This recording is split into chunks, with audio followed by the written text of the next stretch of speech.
any out there. I don't think they have any. It's okay. Yeah, it'll be fine. Yeah, I'm glad I brought it.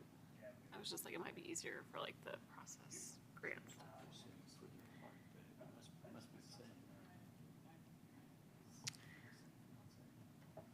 All right. Recording in progress.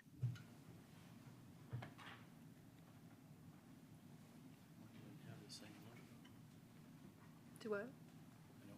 Oh, I think Zoom's not working, so it's not on. Oh, okay, because we can't see it on our computers, but that's okay, right?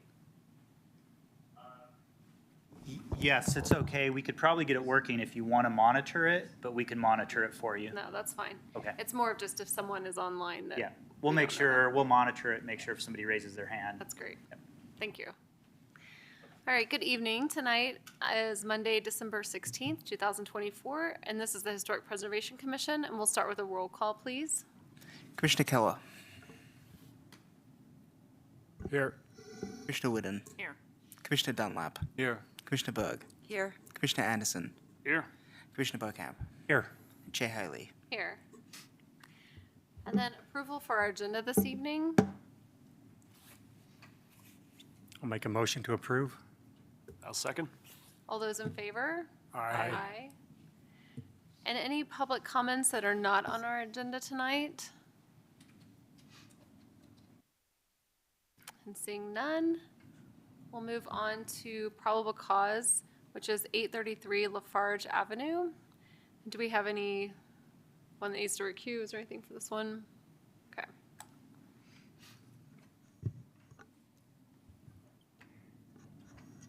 Good evening, Chair and Commission members. I'm Emily Klein-Gibson, Planner 2, presenting the staff presentation tonight. This application is a probable cause application for 833 Lafarge Avenue. This is a residential property located on the corner of Lafarge and Walnut Street, with Spruce Street located to the south. Just a reminder that granting probable cause is how the HPC approves grants for historic structure assessments. HSA grants cover up to $4,000 for residential properties and $9,000 for commercial properties. Their reimbursements, non-matching, and the landmarking criteria is used to evaluate probable cause for a building. The conditions over time for 833 Lafarge Avenue can be seen on this slide. Here you can see the left two photos show historic images of the house between 1973 and 1988, and the right photo shows present-day conditions. Permit records indicate minor changes such as a re-roof, change in some of the windows, and an addition, but much of the original building footprint remains.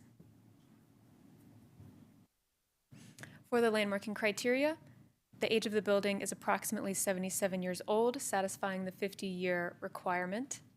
The Colorado Cultural Resource Survey for this property states that the architecture for this building is unique because some of the qualities, like the sheer volume of the building and its tall flight of steps leading to the front door, are not typically found on residential buildings in Louisville.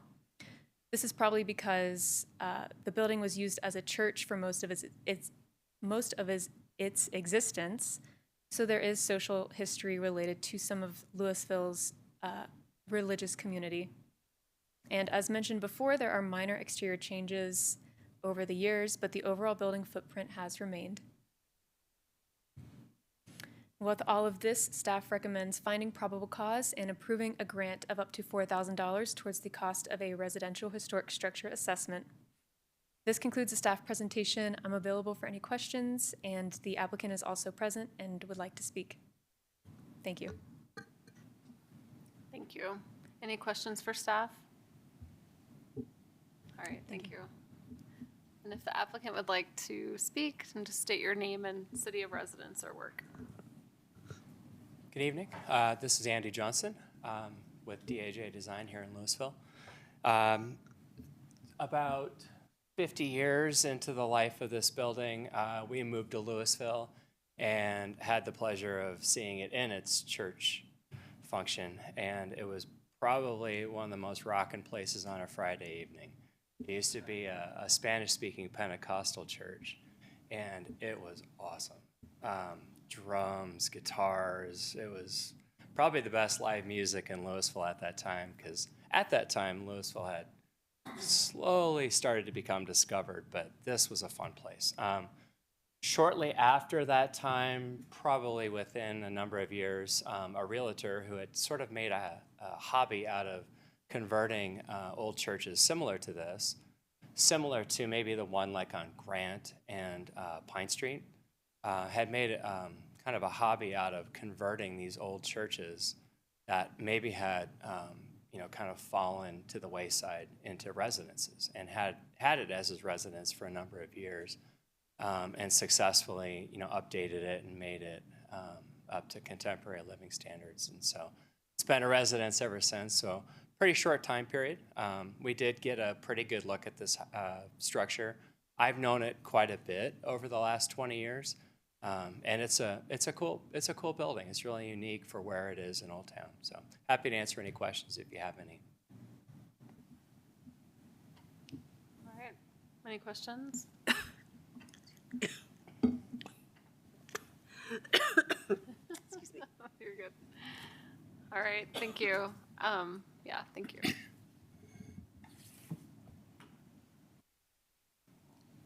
All right. We'll bring it. Any public comments on this property? All right. We'll bring it back for discussion.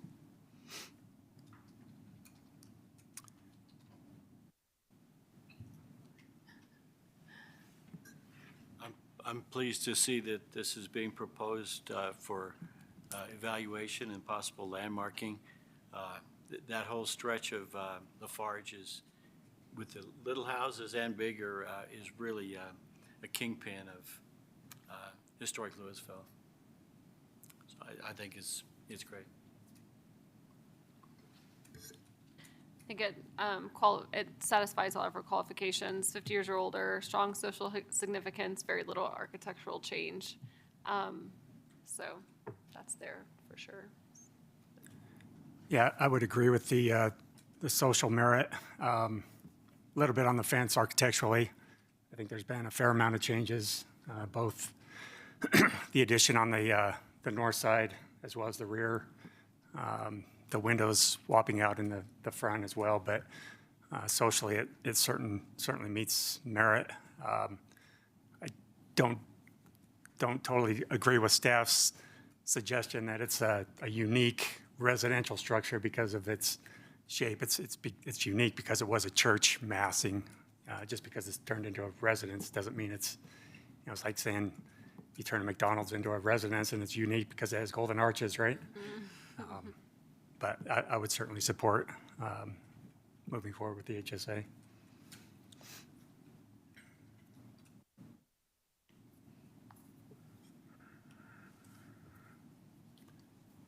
If anyone wants to make a motion, anyone?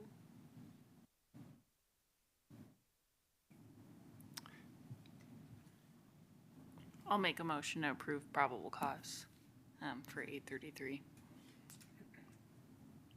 I'll second it. We'll do a roll call, please.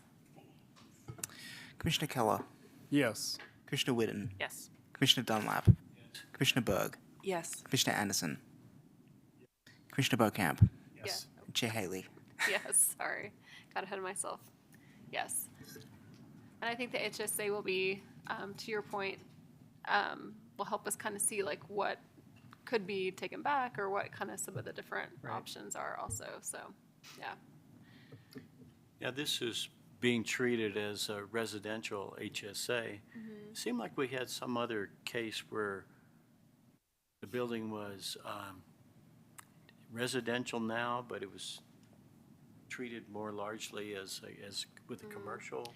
And it depends on the range. zoning. I think we had the property on Pine that was the opposite. Yeah, so it depends on zoning as far as what the property is used for or could be used for. Yeah, so this one has been changed previously back to residential, so that's what it is slated for. Yeah, a good question.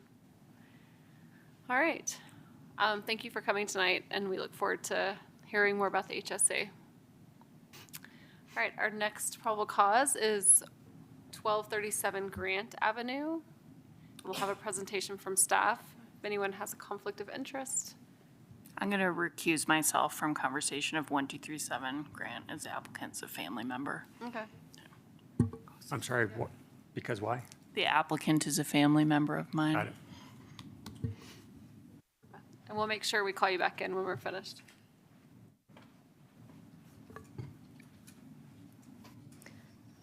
All right, good evening again, Chair and Commission members. This is Emily Klein-Gibson, Planner 2, with the staff presentation.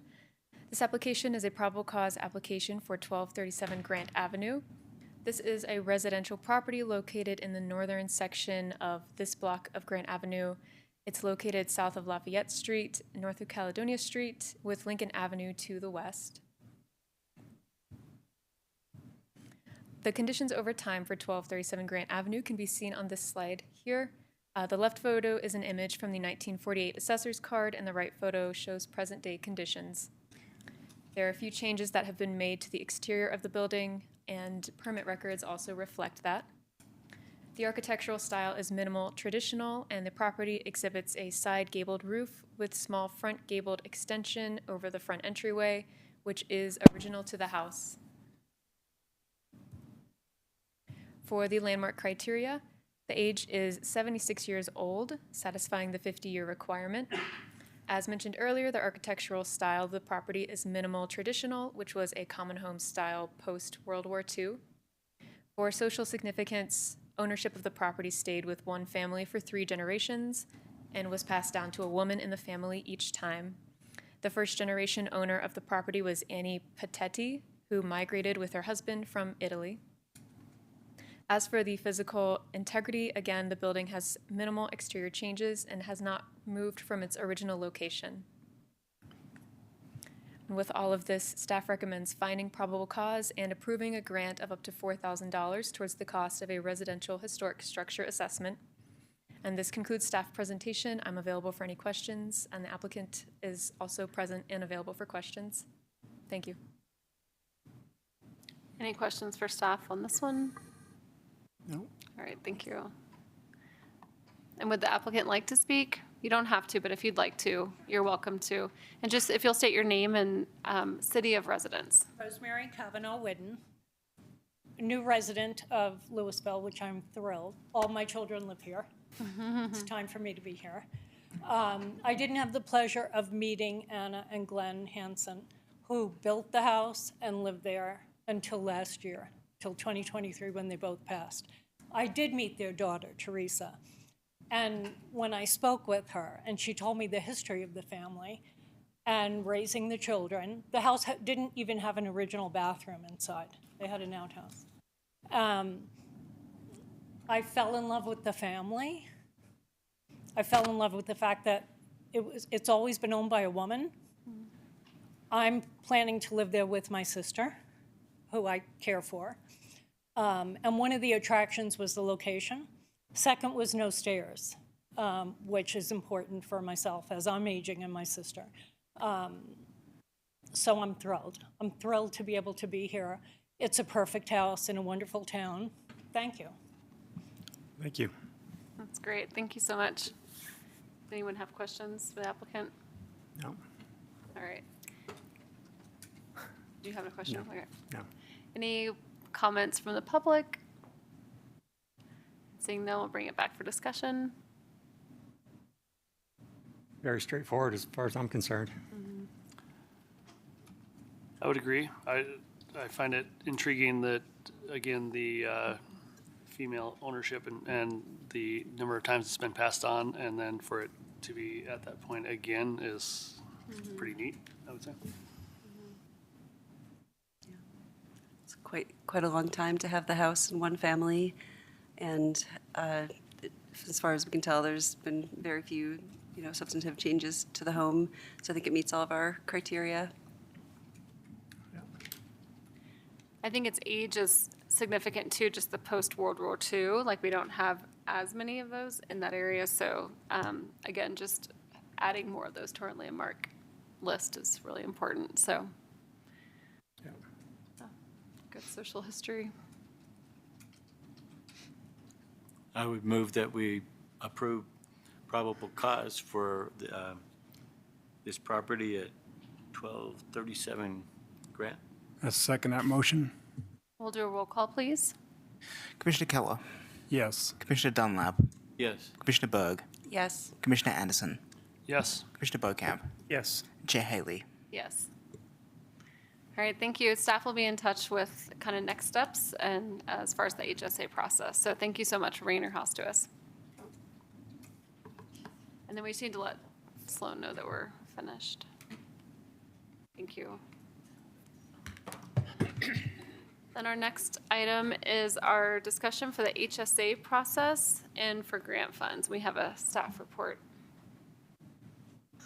Good evening, Chair Haley, members of the commission, Rob Zucchero, Community Development Director for the city. I'm going to present on this item here. At the October meeting, the HPC asked if we could have a discussion about our process and criteria for HSAs. So I'm going to go over that. We provided a staff report with some background on that. Let me get the slideshow going here. So what we've provided you just to help frame the conversation is kind of a background and an evolution of the grant program and where HSAs came into that. I think that was pretty interesting just to see how things evolved over time and how we got to where we're at, both from a funding standpoint and how we treat HSAs in relation to already landmarked versus requiring them before landmarking. There's a summary of the process and standards. I do want to pull up the standards and the criteria and kind of go through those and see if you have any questions as well. We provided example HSAs from 23 and 24. We're probably missing some, but we tried to get most from those last 2 years. And then I've got some discussion questions. I know there's public comment and presentation as well this evening. But this is the history that I gave you, and I gave you a link to all of the documents if you had time to review any of those. I know earlier we were talking about kind of the purpose and of the Historic Preservation Commission, and there is a resolution that sets forth your purpose that City Council adopted in 2002 when the commission was established. The ordinance, it's been amended several times, but the base ordinance that you work from as far as demolition review, landmarking criteria, and so forth, that was created in 2005. 2008 is when we had the first sales tax. It's been renewed, as you know, but that was the first 10-year period and when the fund was established in 2008. So it took a couple years to kind of get our feet under us as a city, I think, as we were creating the structure of the fund in 2009. And the first grant program was in 2010. They treated commercial and residential the same. It was a $1,000 incentive, $5,000 grant. They had these pre-development studies. They didn't call them historic structure assessments. You could use that $5,000 to go towards a study. There wasn't a separate amount called out, and you had to be landmarked. This wasn't a pre-landmark activity that could be funded. So what I kind of called the modern era of our grant program, I think started in 2012. That's where we really upped the grants pretty significantly, especially for commercial properties, and we talked about historic structure assessments specifically within the funding resolution. And at that time, if you add up all the grants, the incentives and the different grants that we had for new construction as well as rehabilitation, restoration, it was a total of $250,000. For commercial properties, you could do an HSA, you could get $6,000 for that, but you had to be landmarked in order to get that grant. I think the idea is a different philosophy. Once you're landmarked and you're getting ready to do the restoration, you can go in for that HSA to evaluate the structure. Residential was $21,000 for all the grants totaled up, $900 for the HSA, again, must be landmarked. I think pretty quickly, it looks like the city figured out that probably wasn't the best way to do it because people wanted to landmark and get their grants at the same time. And if you don't have the HSA, it wasn't very informed. So in 2014, the city amended it so that historic structure assessments could be done. They didn't have to be done prior to landmarking. So you could get that $6,000 for commercial or $900 for residential in 2014. So the last, when we when the tax was updated for another 10 years, we came back to the commission and we figured out, hey, how are we going to restructure these grants? We know we've got more money for at least another 10 years. Certainly the 2012 grants were out of date. Construction costs were going up. So we increased the commercial a little bit to $275,000 total for all the grants together. The incentive went way up. I think it was like $10,000 to $50,000, no strings attached incentive. $9,000 for the HSA, $60,000 for residential. So it went up a lot more relatively. It almost tripled. And then $4,000 for the HSA. And that doesn't include extraordinary circumstances. So that was just to get it up. Again, the philosophy wasn't that this pays for everything. This was to make your project viable from a financial standpoint so that hopefully people aren't demolishing the properties and it's subsidizing it, but not necessarily paying for all eligible expenses. In the 2019 grant, we required that you do the HSA. There's an exception, but generally we require it before you landmark so that everybody knows, hey, are there issues with trying to preserve this house? What do we think it's going to cost? Well, you know, most people want to do grants at the same time anyway, so we actually made it a requirement prior to landmarking and prior to your grant application with exceptions that could be granted for those HSAs. So that's kind of the evolution over time. I think that helps provide a pretty good context. When we work with applicants, you know, we've got a website with information, we have a process, kind of point by point that we go through with applicants on the HSA. We copied our HSA standards directly from the state, from History Colorado. It's verbatim how we do our HSAs. And so I had links to both of those documents in the staff report so you can see exactly what's included, and I was going to pull that up as well. But these are just the main categories that we go through when we're doing those. So just from a high level, this is what happens for the most part. You know, somebody comes to staff typically and asks about landmarking. Even when they're not landmarking or maybe just coming in for demo, we say, hey, do you want to do an HSA? This might be a good candidate just to look at the structure. If you want to start the process for historic preservation or if you're looking to demo the property, we encourage people to do HSAs. Our history museum staff create a history report, which provides a lot of great information for the historic structure assessment. And then staff schedules the probable cause hearing, and that's where you all get involved. You see the staff report, you see the museum report. And then certainly if you agree with that it meets the requirements for probable cause, you can approve that grant. At that point, as you can see over the last 2 years, everybody that's done an HSA has been a local architect that we're familiar with. We know they're qualified. Doesn't always happen, but it usually happens in Louisville, which we're very fortunate to have all that expertise here. But periodically, if it's a different consultant, we do require that we will approve the consultant. They have to be an architect or an engineer or a planner with experience in historic preservation. The project has to be led by an architect, even if you bring in a structural engineer to do the work. So part of what we're supposed to be doing is making sure it's a qualified consultant, and we go over the scope. If they're not familiar with the scope, make sure that they're going to meet all our standards. We get that report, we check it, and make sure that it is following the outline and that all the elements are included that are required to be included. And then once they show proof of payment to the architect or the consultant, then we'll reimburse the property owner. You all will see those HSA reports we don't give them all to you, but if they come to you as a landmarking or for a landmark designation or a grant, you will see those. Those are always included. So you have the opportunity to review not all of them, but a lot of them when they come back for landmarking. I'm just going to jump out of this real quick. Spend just a little time kind of going over the standards here in a little more detail, because I gave you kind of all the chapters that are in the HSA, but I wanted to go through in a little more detail just to show you some of the standards. we standardize it so that hopefully we get, with each HSA, they're looking at the same criteria. They're using the same evaluation criteria, which I think is helpful for consistency when we're doing grants and landmarking.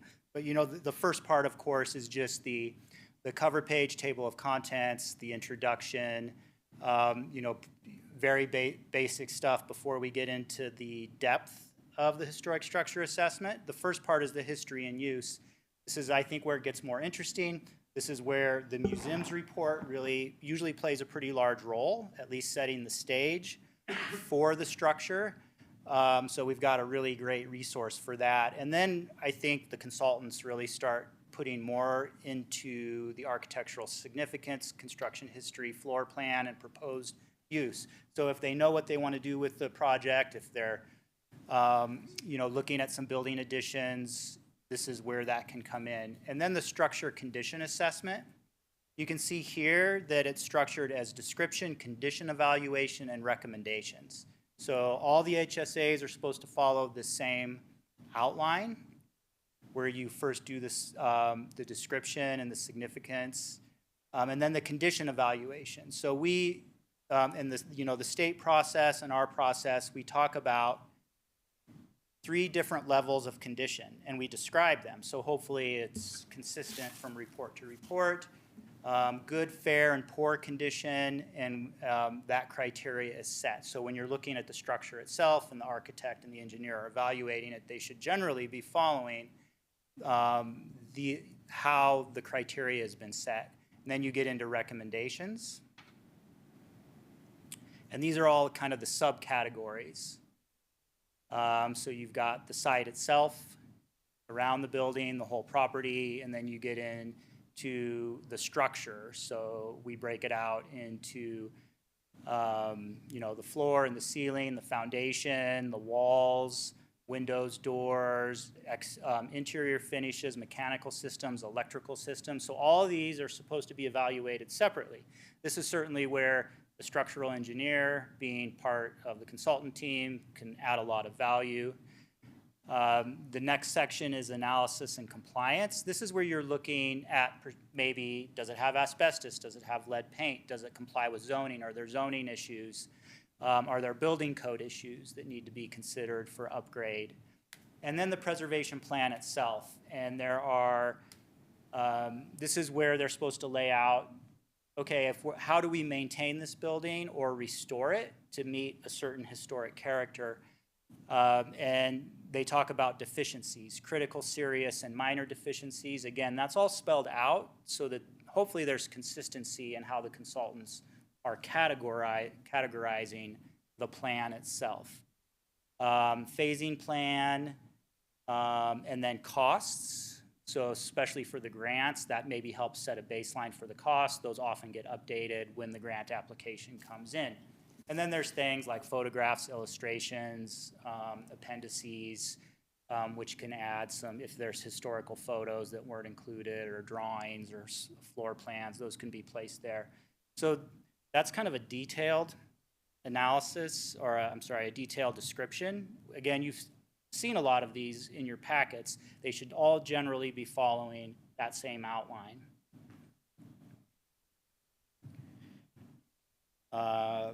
Okay, so staff came up with some questions. Certainly we can talk about anything, but these are the questions we put in the staff report. Just basically, what questions do you have about the process or content of historic structure assessments?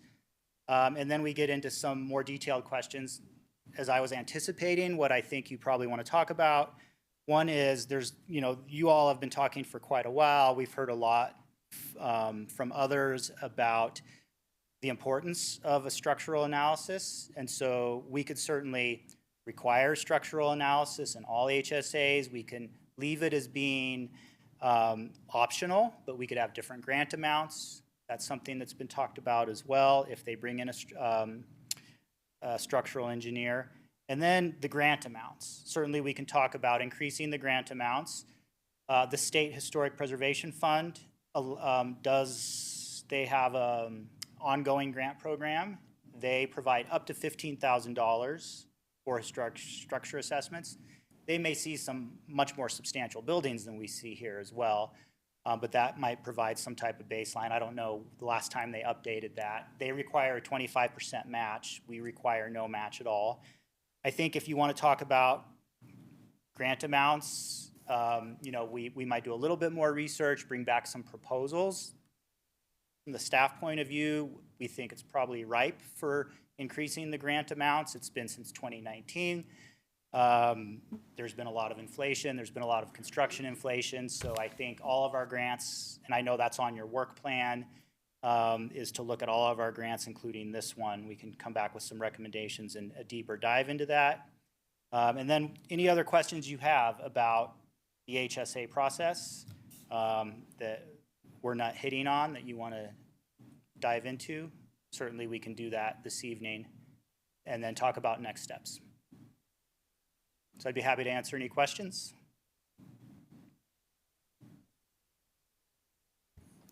And so did we want to start the discussion now, or do we have? Well, so I know there's at least one member of the public who, and I know he's going to pool some time to make a longer presentation. So if you want to hear from the public first and take public comment and then go into questions and discussion, that's fine as well. Okay. Does anyone have input on how we want to structure the time?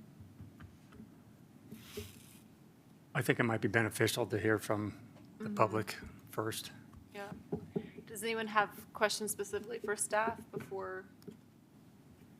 That was really helpful, I think, seeing the evolution and all the detail of the process. So thank you for putting that together. Yeah, that was Yep, great. You're welcome. All right.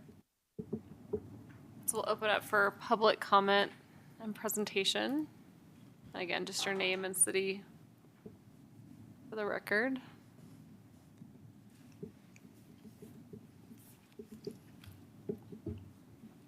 Okay. Andy Johnson, again, from DAJ Design here in Louisville. Also, Old Town resident. As many of you know, our firm is oftentimes hired to do HSAs. I did an audit of all of our HSAs, and I went back just to spare you from the details. I went back to 2019 when there was a significant change in the code in terms of the amounts that were offered for HSAs. However, in 2009, we did our first one, and it started with Heather Lewis, who used to be on the commission, who had volunteered her time and hand-sketched a solution to a nationally registered home on Grant, and we got to do the project, and it was really cool. Since then, we developed, a long-term relationship with Heather, who is actually not an architect who does residential work typically, but did a really beautiful plan. And we had a. I think actually she is an architect, but she designs. She's an architect who does veterinary work, but she's not typically a residential architect. And we got to know that intimately because we ended up doing a home for her up in Breckenridge. And she developed this beautiful scheme, and we got to do the project, and it was really successful. So that kicked off our tenure with the Historic Preservation Program. I'm going to just go right into it. I know this is hard to read, but and it looks like the monitor doesn't show the whole thing. Like at all, actually. Like that.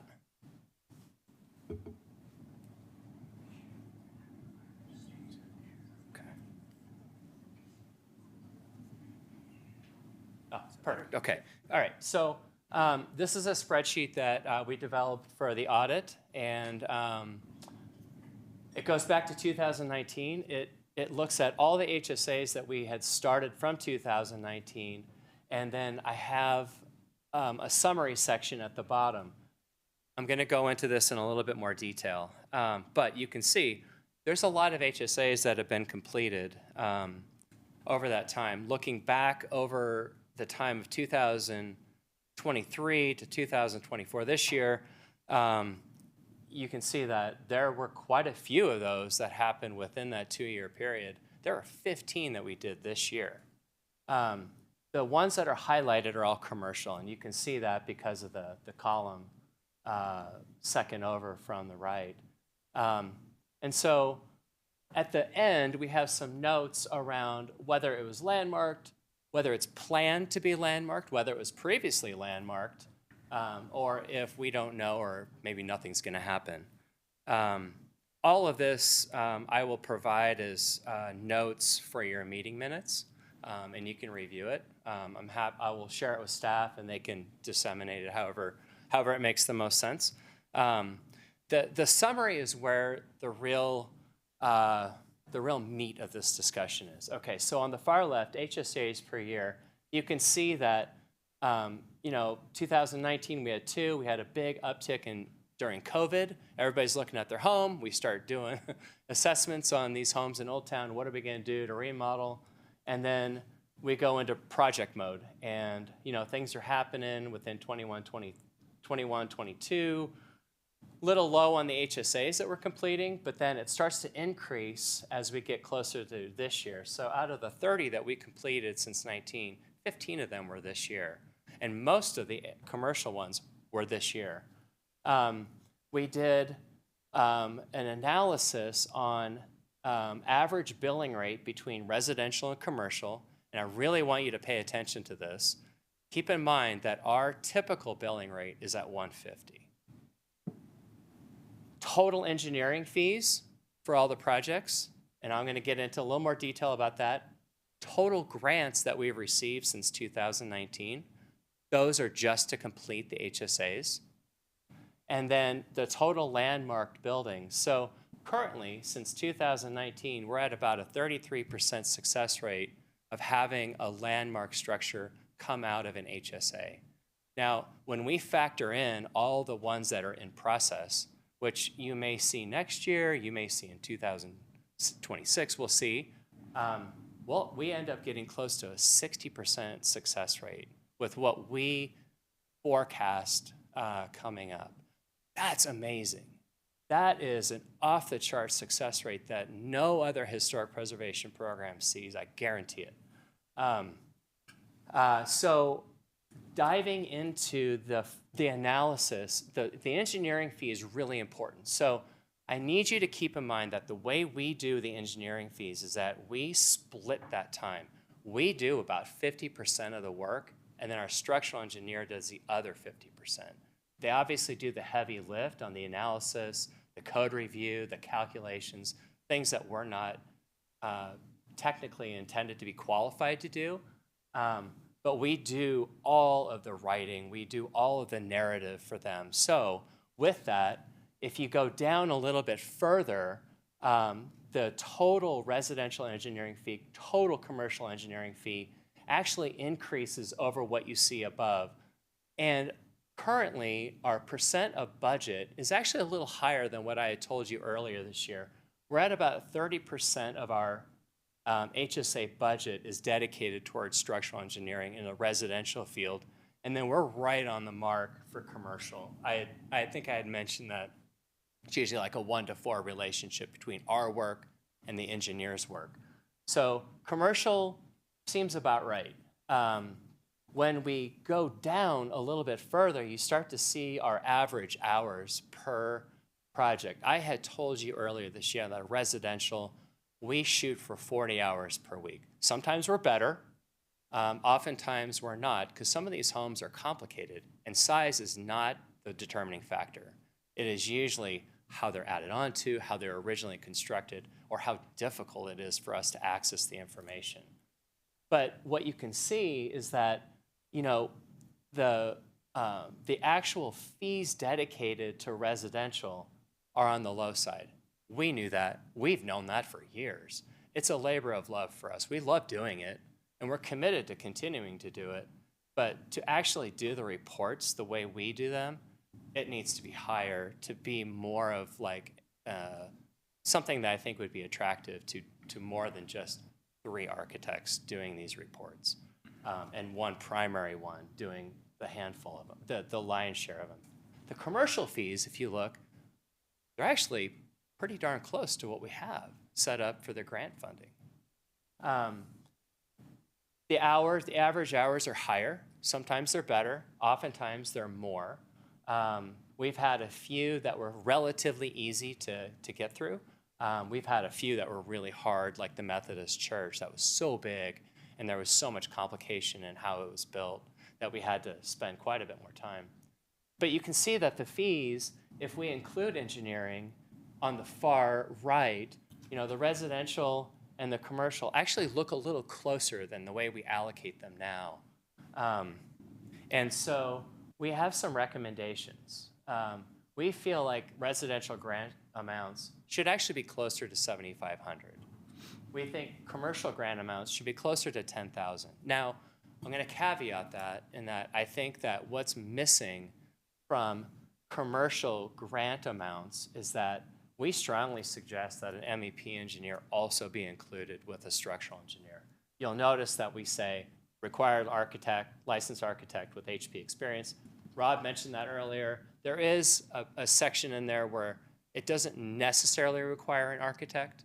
You can be a qualified professional, which that's something that's debatable, maybe something to look into.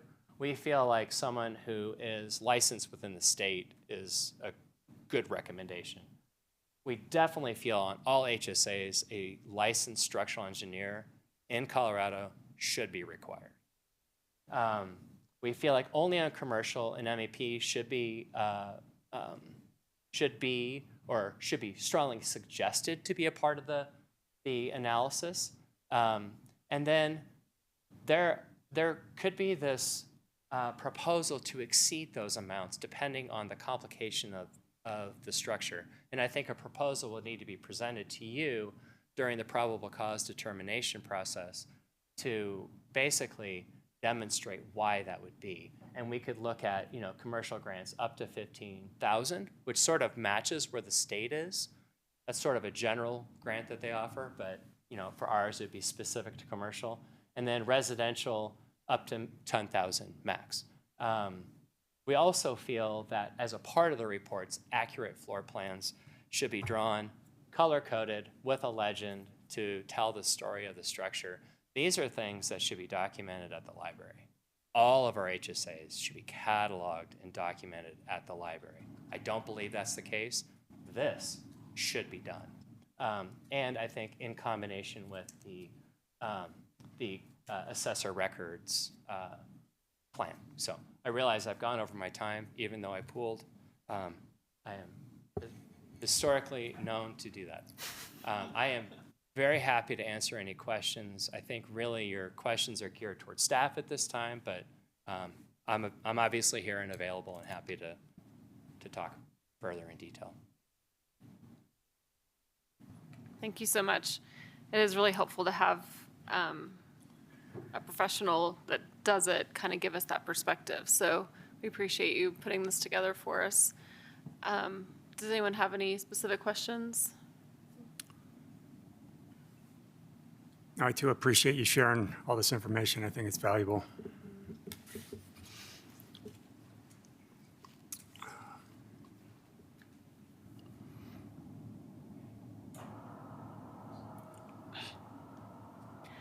My only question was the MEP. I should know that. What does that stand for? Mechanic. Huh? It's electrical, plumbing, Okay. mechanical engineering. Okay, mechanical engineer professional. So Is that it's duct work. okay. I'm sorry, it's duct work, it's going to be electrical, and then plumbing. Okay, So perfect. the three That makes major sense. components that go in there. Okay.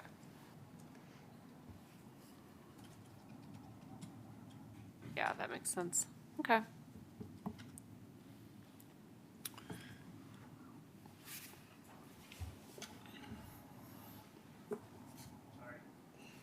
No, you're fine. If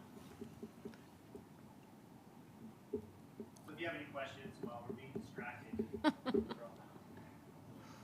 So Rob, I have a question for you. Not to put you on the spot, but you mentioned that you might have some proposals on how we might structure the grants going forward. I'd like to see those if possible. Might give us a good starting point.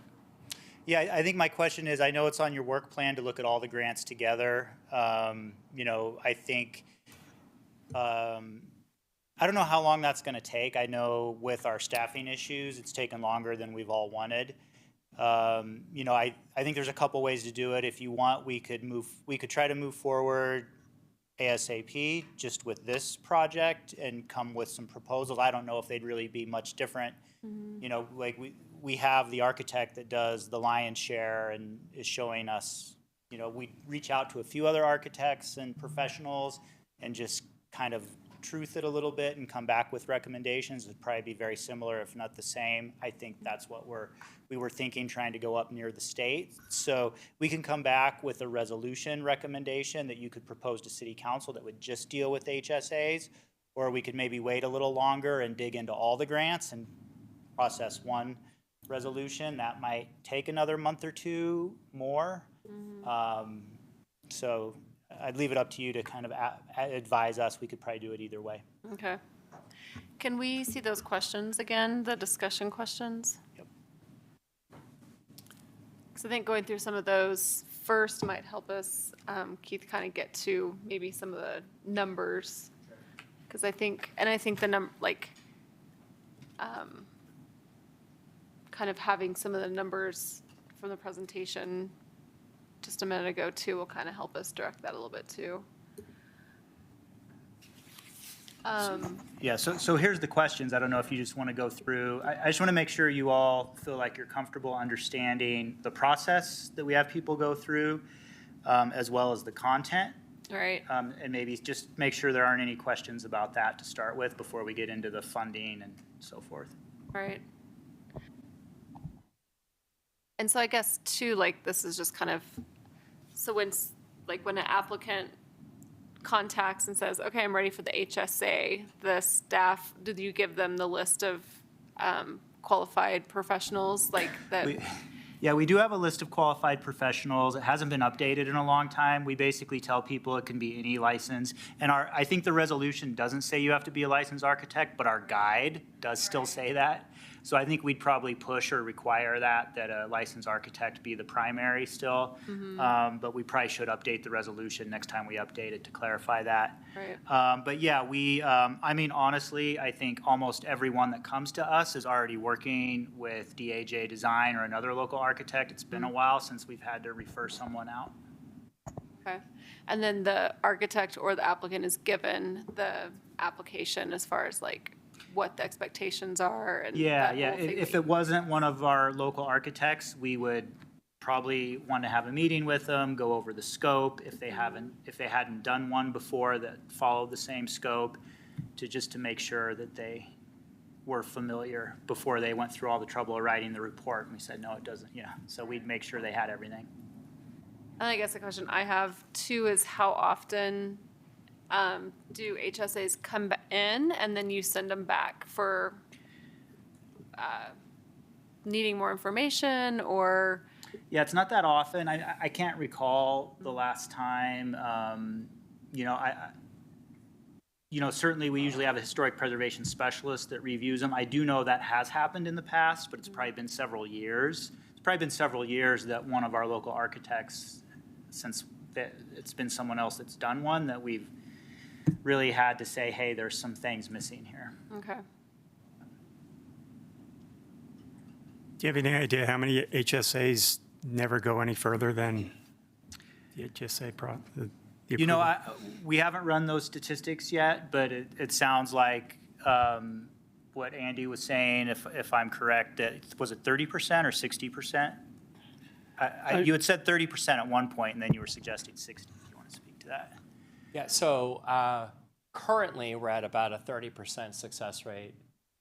If our projections are true, we're going to be around 57%, so close to 60% success rate for an actual landmark After an designation. HSA. And I could bring up that page if you're interested to see it. It looked like it was pretty heavily weighted with the stuff that's been in 24, which was a lot of them. And again, it was, there's a recency to that, so it just hasn't manifested itself yet. That's true. There's a latent effect for all of these HSAs. Usually it's a year. Pretty good sized lag measure, I'm sure. I would say one of the things we do as staff is if somebody's coming in for a demolition, and they intend to demolish the building, we do encourage them to do an HSA. Just because even though they're very serious about demolition, it can provide information about the structure before we lose it, and also just increases the chances that they may decide to landmark once they see, they start working with an architect and start maybe envisioning a plan forward. All right. I don't know how many of those actually come to fruition, but it's just a tactic that we try.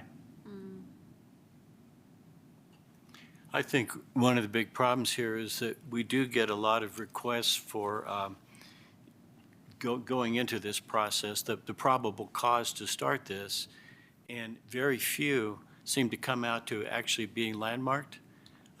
For example, in the last year, according to our minutes, we've heard 18 requests for probable cause, and we landmarked 4 structures, one of which was mine, which didn't go through the local architects. Although the page on the website that lists the people who can do HSAs, as you say, it's not up to date. Like Scott Coburn, I'm pretty sure doesn't do HSAs in Louisville. And a group called the Collaborative, by coincidence, that is who I used. But he had never done one in Louisville. And he wasn't questioned by the staff about the report that was coming out, as you mentioned. So I think what we really need to work on is that the big projects that involve hundreds of thousands of dollars, they get a good architect involved. There's a lot of money involved, and somebody can be paid to do that background. But we also have a lot of requests for people who just love the idea of having a historic old town and to have their house be part of that. There was a woman down Pine Street who came last year. The house had been in her family for 80 years, and she would like to see that protected. But people get into that process, they don't have the money or the support to do something really elaborate. They may not need any structural work. They'd just like to see their house landmarked and protected. So there are different reasons people are going through this long process, and it's not supportive at all to the simple requests of just having a place recognized and being landmarked in Louisville.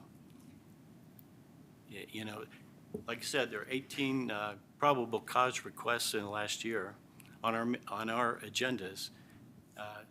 Really, 3 of those were landmarked. Sure. Go ahead. Out of the 18 that we've completed since 2003, I just counted 4 of them came to us after they had talked to staff and determined that they wanted to go through a probable cause determination. Okay. The other 14 were people who came to us with a building asking what to do, and we talked to them about the historic preservation program. So, there's probably this other thing going on out there that I know we, Stewart Architecture and Hartrumpf, we're promoting this program. We're incredibly proud of it, all of us. Obviously, Peter and Right. Eric are the genesis of the program. And, we just, really, the only thing we wonder is why this thing isn't out winning national awards, truly. Yeah. It is so unique and so out of the box. And that part of it is working very well. It is. It's just the simple having a place landmarked, noted as part of the community that doesn't need to spend hundreds of thousands of dollars. And we never get any feedback, really. We hear, that I know of, there's a probable cause request, we approve it. They said, that sounds really good. And then we never hear it again. As you mentioned, or both of you did, the HSAs probably should be archived, and putting them on the Laserfish site with like the our notes, that would be a good place to do that. Most of the landmark properties do have historical documents that have been done by the museum over time, but not all of them, and they should be on that site as well. So that Laserfish site, which has all of the city council documents, resolutions, and things like that, should be updated with all that. I think too, to your point of someone who doesn't have, the money that they want to spend to, like, to restore or do a big project or whatever, I think at the same time, that's exactly what the HSA, it's a benefit because they can landmark and we invest in them knowing what the condition their house is in. And they don't have to spend another dime after that. So I think that's kind of maybe a misconception too, is like they could apply for a probable cause and we can help them find a professional if they didn't come with a professional. But we can have them have a professional look at their house, make sure that it's in tip-top shape, or just so they know what they're living in, just have expectations of, and then they don't ever have to do anything again, That's right. So I think that's the side of it too, of like they don't have to have all the money to invest if they don't want to. They can just landmark, and we will pay for that peace of mind of just knowing what is, how their house. Definitely a benefit. So- It's just the question of why, if people take that first step, maybe they'd like to know more about their foundation and their history. But I think a lot of them that I've talked to would like to have a landmarked property, and it just doesn't happen, and we don't really know why. Right, and that's probably just outreach. It's probably not following through and all that on our side. But, hopefully the HSA itself isn't the hindrance to people landmarking. Well, as both of you pointed out, there isn't a requirement that the project be led by an architect. That's spelled out in the 2019 resolution. But a lot of cases, it is good to be led by an architect. But those simpler cases where people just want to see a project landmark, maybe there's a simpler solution than involving an architect or a structural engineer. So let me try to restate, I think maybe a little bit of what you're saying. I may be wrong, but I think what you're saying is maybe you're recommending that we get rid of the requirement that you do an HSA before landmarking, that it's not a prerequisite to landmarking, even though you all can waive it. Is that what you're trying to say, is that we shouldn't make people do HSAs prior to landmarking? That isn't what I was saying. Okay. That could be the case if people were strictly interested and the house has been in the family for 80 years and we'd like to see it protected and, officially landmarked. How could you most optimally do that?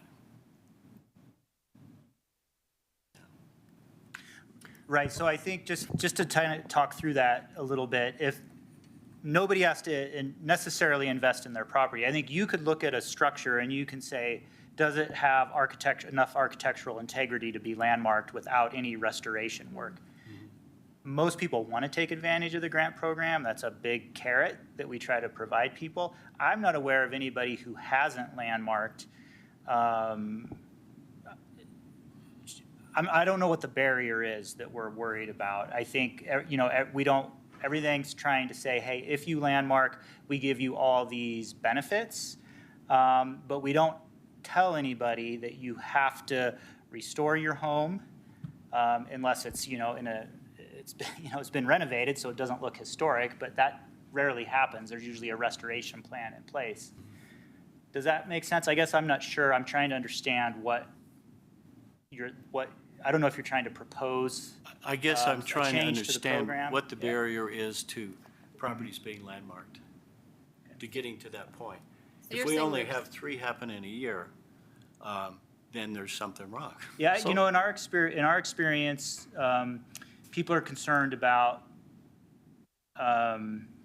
losing the ability to redevelop their property. That's the biggest barrier. And everything about our grant program is about trying to give flexibility. We give zoning bonuses, we allow building additions.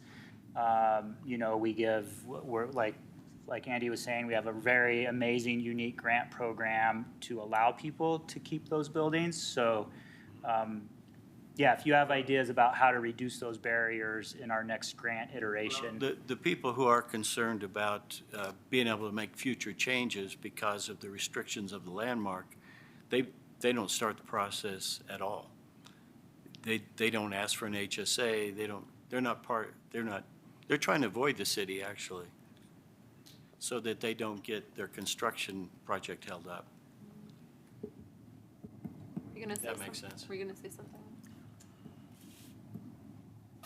If I look at it, I think I understand what you're saying. It would be interesting, so I absolutely appreciate the facts that you gave as far as 30% conversion rate right now, 60% anticipated or slightly thereof. It would be nice to kind of see some historical data on previous ones, pre-2023 or whatever else, which I don't feel like. I feel like we just had the most recent years from you, which is great. But again, if there's anything else where we had previous years from, 2017 on or whatever the date we establish is, it'd be interesting to see. I think it is our desire to have a decent number of those convert over, but I don't think you're ever going to get, greater than probably 60% anyways out of that whole setup, as far as, ones that are actually landmarked. I think that you'll have people that inquire for a little while and then take that information and go, there's not necessarily an issue with that. Like, just from externally and not seeing the internal statistics, it looks like we're running about 15%. Yeah, this year's one's hard to, really, because there was such an uptick in the ones proposed this year or done this year. I think that it's an outlier to some extent. Well, it could be. And I think it'll take a few years to figure that one out. I think through the life of the program, we have 64 landmarks. And was the program 20 years old or Yeah. something like that? You could do a real hard number set up like that. A couple questions I had were, should there be any size considerations for different stuff? So I look at information we had. We had items such as the box cars that are on Pine right now, which are rather small and could come in for a $9,000 commercial setup. 4. Was that? Oh, maybe it was 4. Okay. I was thinking that was on the commercial side, but I forgot that was a residential proposal. I kind of wonder if there should be a size consideration and then a request to go beyond that or some other sort with the amount that we offer. Just a question I have. I don't know if I have the right answer right now. Some other questions I had out of the presentation were, I know you had numbers in there. I know you spoke of one item or property that was extremely high on the level of commitment and everything else. So I kind of wonder if you took the 2 highest outliers and 2 lowest outliers, where those numbers would still sit, if that one really skewed it or not. It's just a question I have, again, not being around for this portion of it. The architectural versus professional portion, I feel like I would lean towards it should have a licensed architect with it, or a interview or something with the city to evaluate somebody that's not a licensed professional. I could see some caveat like that, at least, because I don't think you want to be hard and fast on that one necessarily. Just a thought.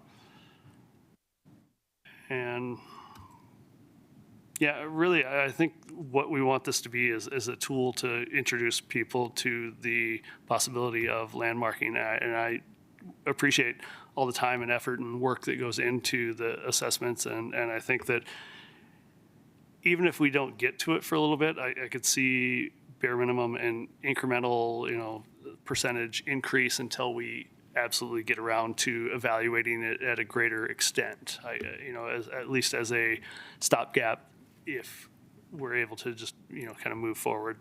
Seems to me that, you could do like at least on the residential side, do a 20% increase, and then we'll evaluate within this next year or something of that sort as an option. I'm not saying we can't just look at it now too. So if that was really a proposal, if people were hung up on that portion. I kind of wish our previous applicant had stuck around. We could have spoke to her a little bit more. I could be completely wrong, but I got the sense that she was asking for the HSA and maybe not necessarily wanting to do anything further, or maybe simply just landmarking, as Gary mentioned, just to have a nice property in town. But yeah, wish could have picked her brain a little bit.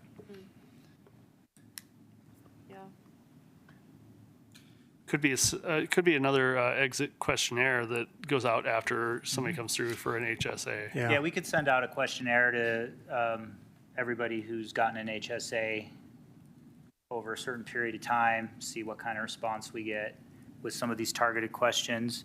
I guess one question I have for you, I think, well, I'd like to see if you all want to move forward with just increasing the grant amounts sooner than later. We could probably do that, even come to you with the proposal as early as next month. We could try. I think it's likely we could try to do that. And if we do that, to the second question up there, would you like us to also require structural engineering or have optionality with increased grant amounts if we come back with the proposal next month? How many have been done without the structural engineer? I only looked the last 2 years. They all had structural engineers. I've always one known indicated that they went over the city grant amount, but they didn't say how much. It's just because I only know that because it said it was partially funded by the HPC, so I don't know what the total charge was. I was just curious because everything I've seen since I've been on the board always had a structural engineer. Yes, involved. The last few years. I'd have to go back more than a couple years to try to find one. I think it's really, if you're assessing these structures, I have a hard time not including them as a kind of hard and fast item unless there's, sufficient reasoning not to. Somebody's a licensed general contractor, worked for 40 years and could really evaluate it as well on their own. One of the things we could do, and I didn't write that up there, is we could have a baseline of having a structural engineer, and when they come for the grant, I guess they can request a waiver to having the structural engineer if there was a unique case, and you could grant that for some reason. But we can make it as the baseline standard. I would say that's a good way to approach it, in my opinion, but I'll put it out to other people. In the neighborhood, though, the people who say have a house that's part of the Italian community and they'd like to have it landmarked as part of Old Louisville, they don't necessarily need that structural part. They're not intending to do that. I'd be fine with a waiver, or at least I'd be fine with hearing the reasoning for a waiver on that one.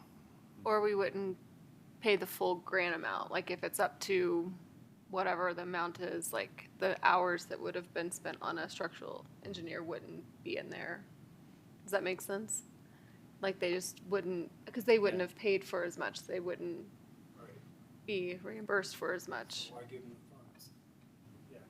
Yeah, so they would still have access to the HSA, but they wouldn't get the full amount if they didn't do the structural engineer. But do you agree with that?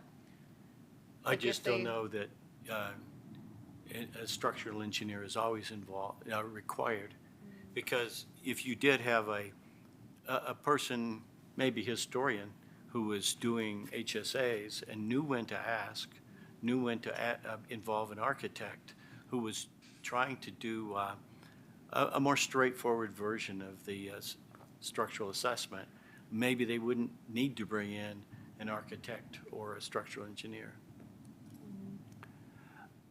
I would really lean towards the fact that I think that we should look to professionals to at least weigh in or evaluate on this one, if it were my opinion. I'm not saying that person is not professional. They just may not have gone to college as an architect.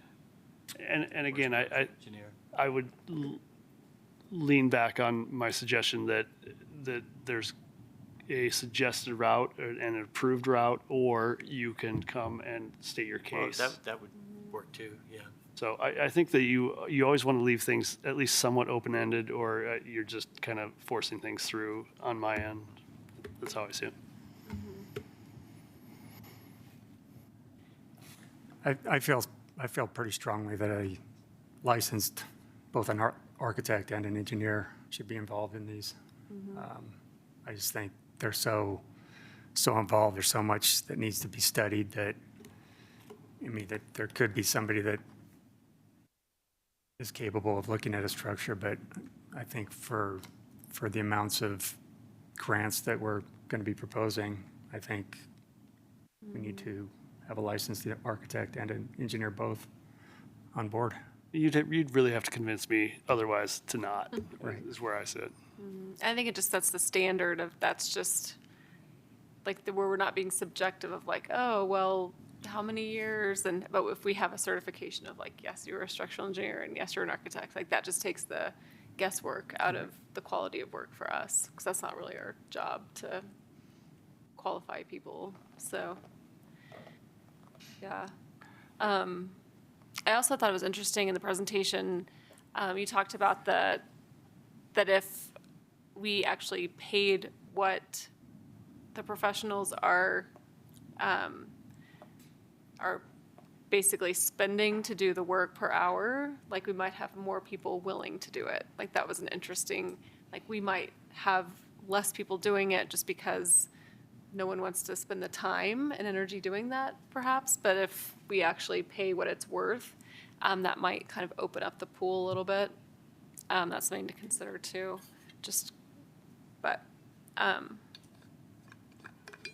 Yeah.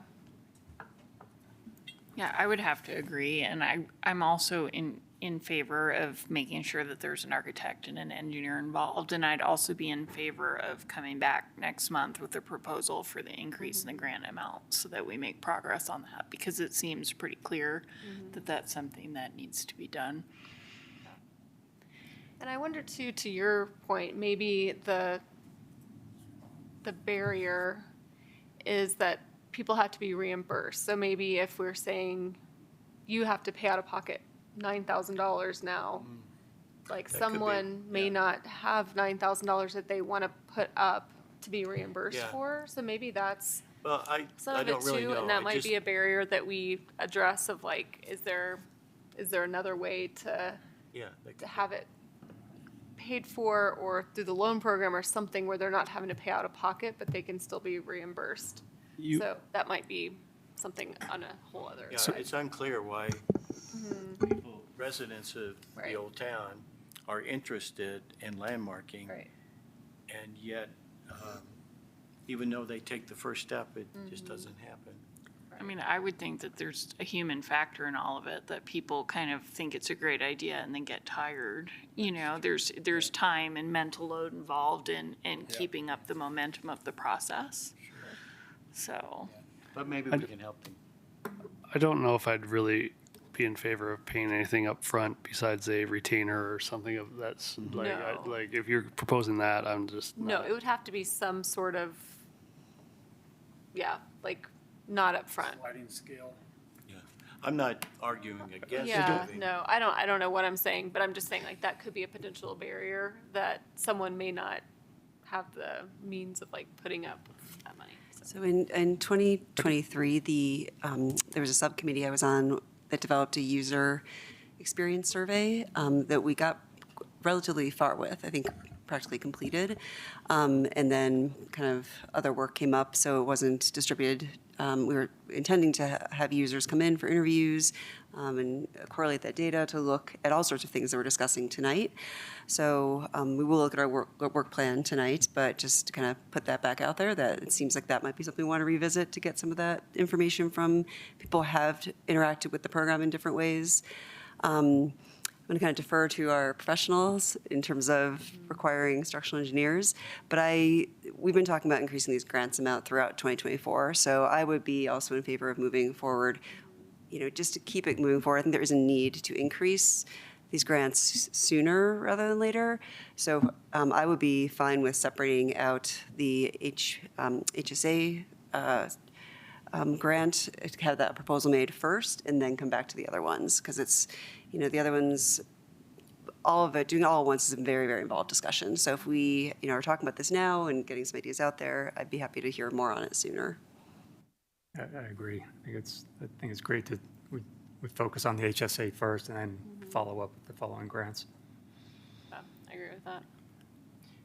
Andy's been wanting to say something. Yes, please. The reimbursement process is not a barrier. We have never had that turn into an issue. It works. It's a good protocol. It is also not a barrier towards whether someone wants to do an HSA or whether they want a landmark. At least not with the clients that we've worked with. Pardon the brevity, we do a really good job on our reports right out of the box. The structural engineer as a part of that team is critical. Like, that is absolutely the icing on the cake. Our reports would not be, like, we take 50% of the meaning out of it when we take the structural engineer out. And I know those proportions sound weird given their contributions seem relatively small. They are huge. And our understanding of the structure is just infinitely better. As architects, I know you two can appreciate that very much. Consider this. HSA should be required for every grant request. Landmarking, however, probably doesn't need it. Like, for example, if someone emotionally just wants to landmark their home because they love it and they want it to be a part of that landmark fabric within Louisville, great, do it. But if they go for a grant application, I think an HSA should be required. Here's why. We offer a lot of money. There's a potential for a substantial amount of money that no other community really goes for. And we should understand these buildings to understand if they're really worth it. And we've had a few where we actually said, it's not worth it. And those are sad circumstances, but they're just circumstances. And, you'd hate to put good money after bad, or have it turn out to be that way. So I think the process, just getting back to the reimbursement, it's fine. The barrier to landmarking is twofold.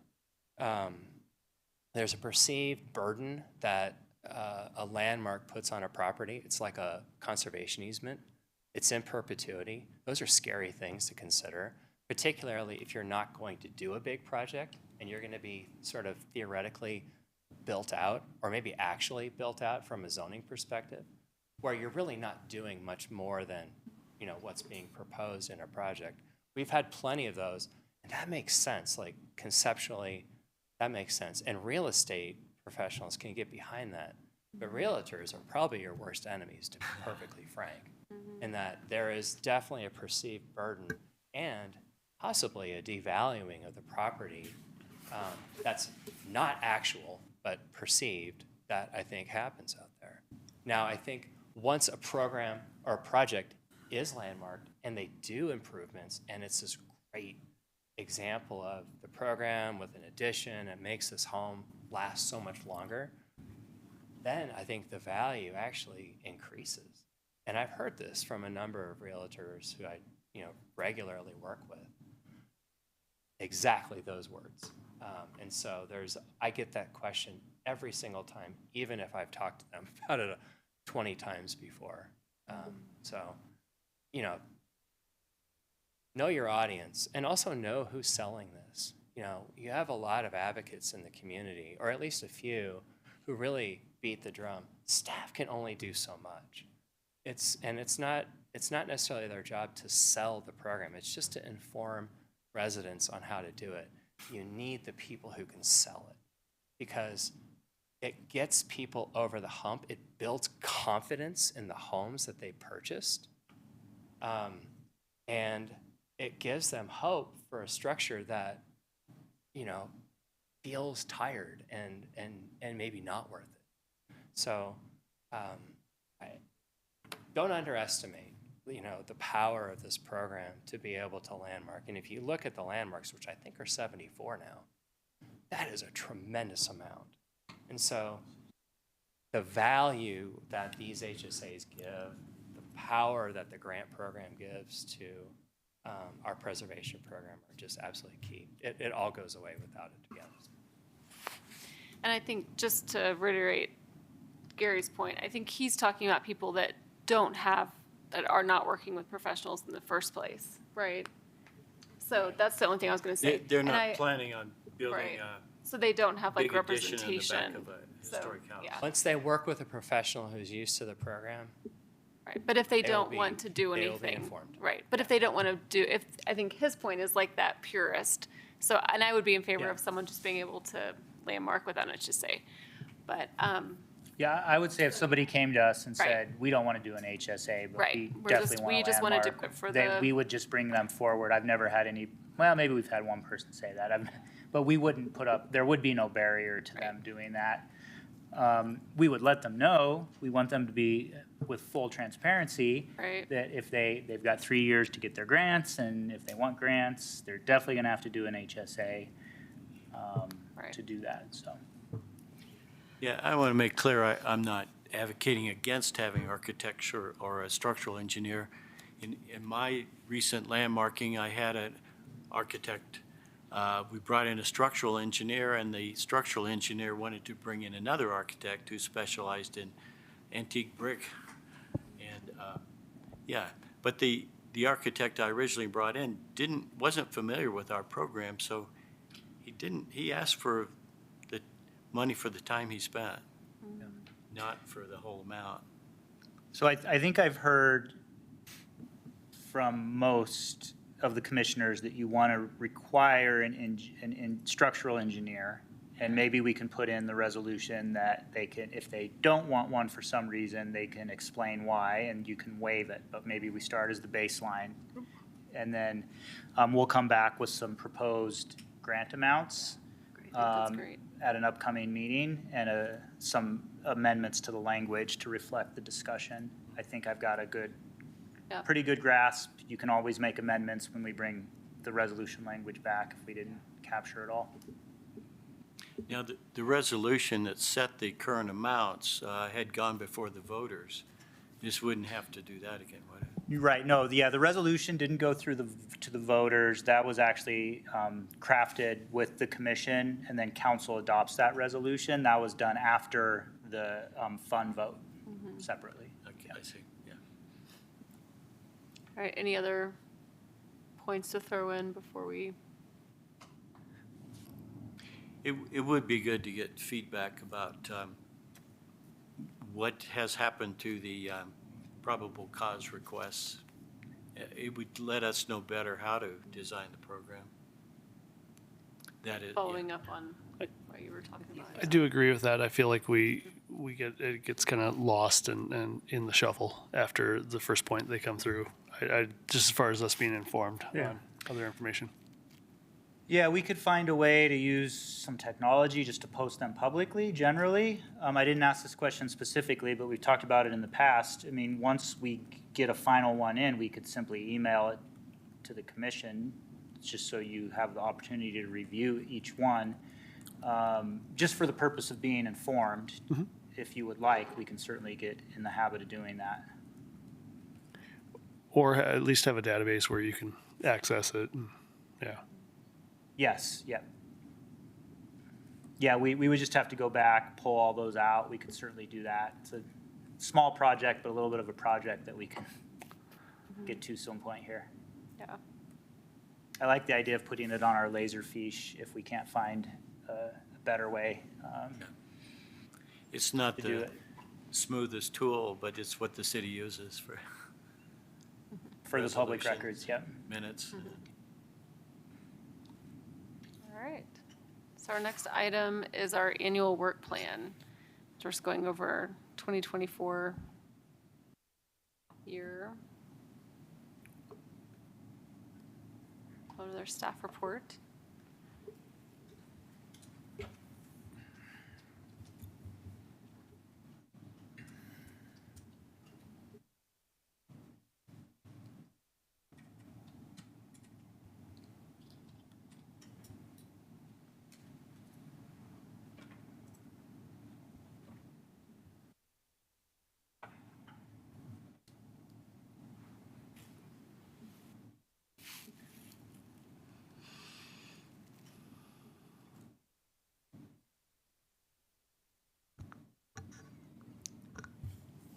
anything again. Oh, let's see.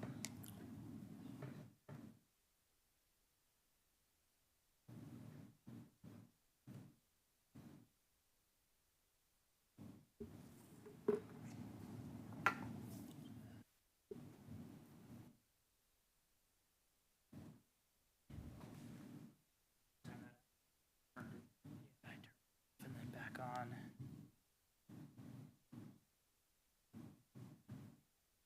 Okay. Thank you.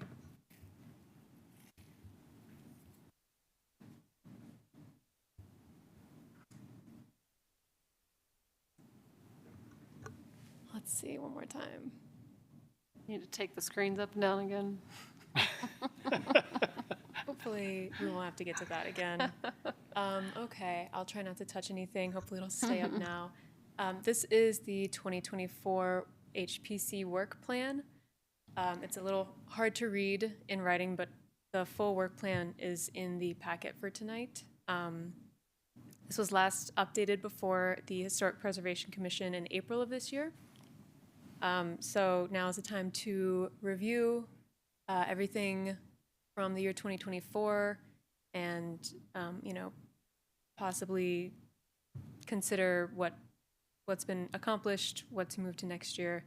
But this is not a discussion for the 2025 work plan. It's mainly just to review what's happened this past year.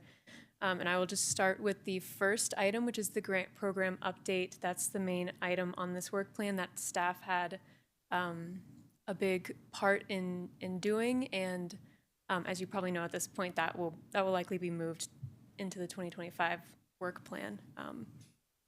There isn't much of a significant update since the last work plan was updated on that. Emily, do you want to, I can zoom in if you want to just change it to click share as you're talking, and then we can try to zoom in to see it, I think.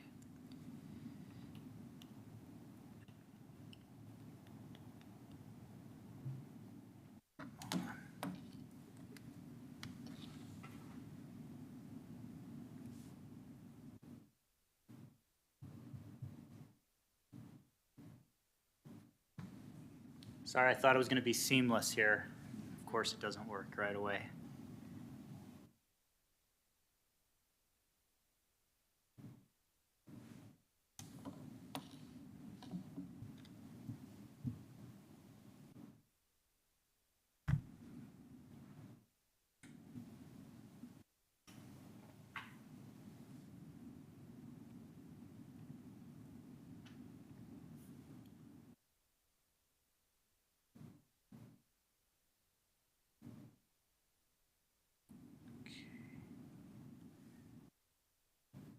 I can zoom in wherever you want there as you talk. Great, thank you. So yeah, as I was saying, the grant program update, there is not much of an update from staff. This will be continued into the 2025 year. So moving down, we can just start on the next list of items.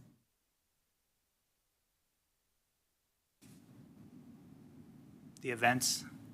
Yeah, for events, is there any changes or discussion about the events from this year, from the work plan?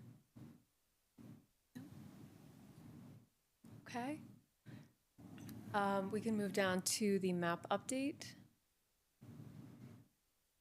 And again, I guess I'll just go around for each item and we can just see if there's any update from commissioners on these items.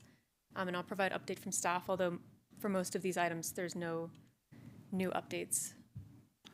Yeah, I think with the map update, we had inquired with the staff GIS architect, and I feel like it kind of ran in circles and then fell off. So I think it would just be probably, if we want to choose to go forward with that, it'd probably be starting right back there again in 2025. Actually, there is a new update to that. I believe possibly when you were discussing this before, we did not have an on-staff GIS member, but we do now. I think we did, and then we didn't.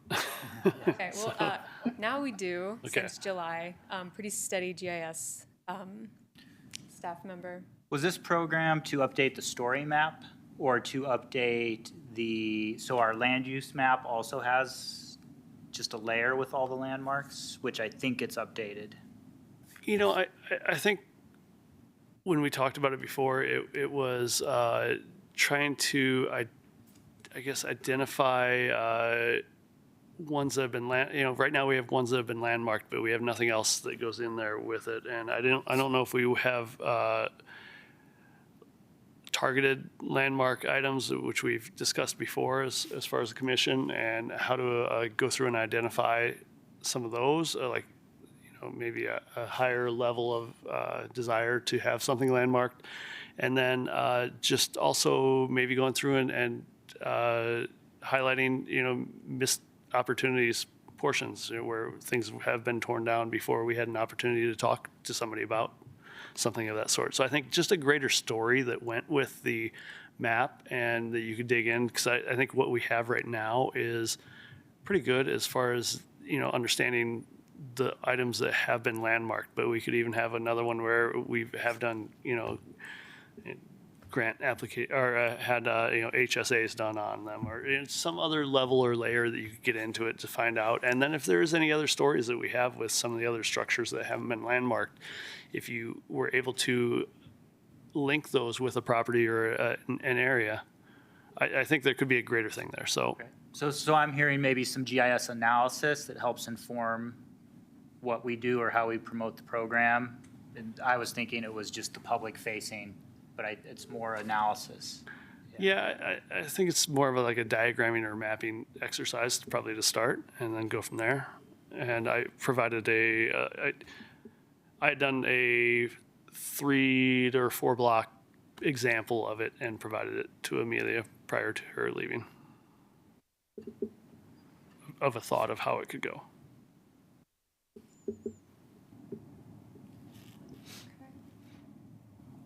And just a note on the story map, if that's involved in this entire map update thing as well, our GIS coordinator has taken a look at the story map, the public-facing landmarking map, and believes that in the next year or two, that GIS interfacing that it's using will be outdated, and it will eventually just slow to a stop. So that's something to consider too if we're updating any of our maps. Okay. Okay, so next is the construction grant signage. Is there any update or discussion on this program?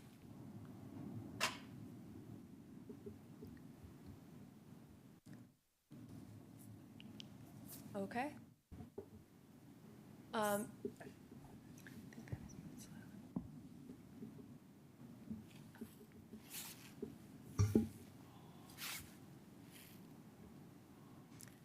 So next is our HPC bylaw update. So the bylaws have been reviewed, and suggestions for revisions have been made. We shared those with the commission, I believe, in the November meeting. We are waiting for the city council to do some citywide additions to all of the bylaws for the commissions in the city. And once those are included in our draft bylaws, then those the final copy that we presented will be brought back for full consideration and discussion and approval by this commission. All right. On to social media, and then general outreach. We can just group those together. Yeah, social media kind of fell off this year, so we'll pick that up. But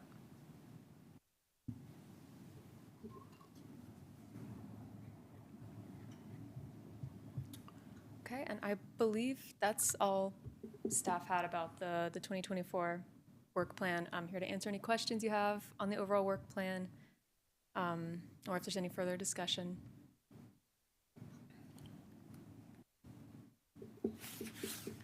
and I think this will be helpful, like going forward, like we have kind of a map of expectations for next year as we have a new staff member and stuff, so. I think we all have great intentions. It's just getting there. Yeah. So.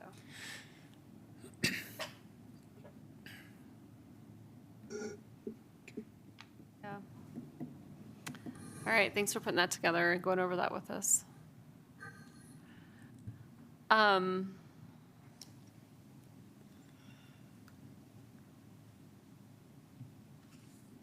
Then our next is updates from staff. Any other update? Do you have any other updates you want to go over with them? Do you want to do it up there?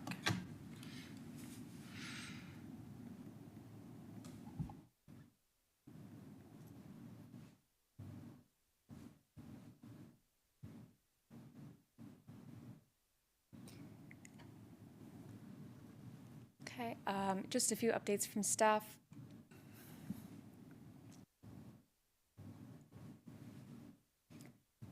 We had no alteration certificates under subcommittee review this past month, and there were 3 demolition reviews.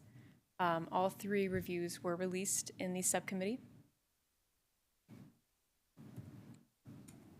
And the upcoming schedule, the next regular Historic Preservation Commission meeting is supposed to be held on January 20th of 2025, but that is Martin Luther King Jr. Day, so that date will have to be moved to a new date.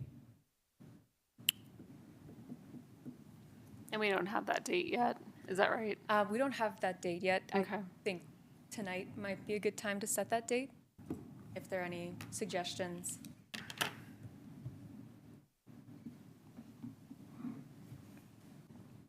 The 13th or the 27th,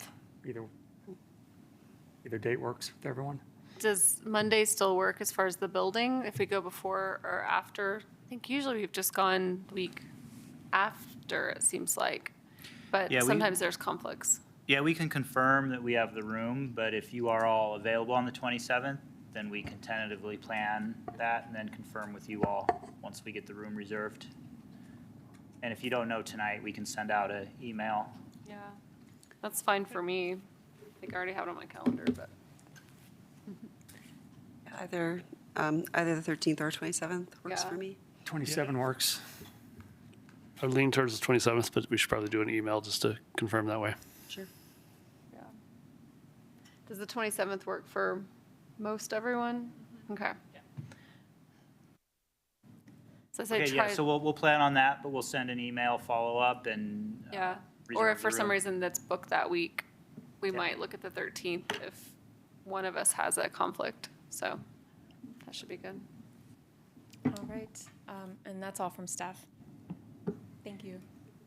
And do we have any staff updates as far as a new HPC planner or anything, like any hopefuls? Sure, yeah, we do have a finalist who, from out of state and had some weather delay issues with her flight in, so we're rescheduling, but it's probably gonna be early January because of the holidays before she can come in for the in-person interview. So, yeah, that, we have that finalist coming in and we'll keep you updated if that works out.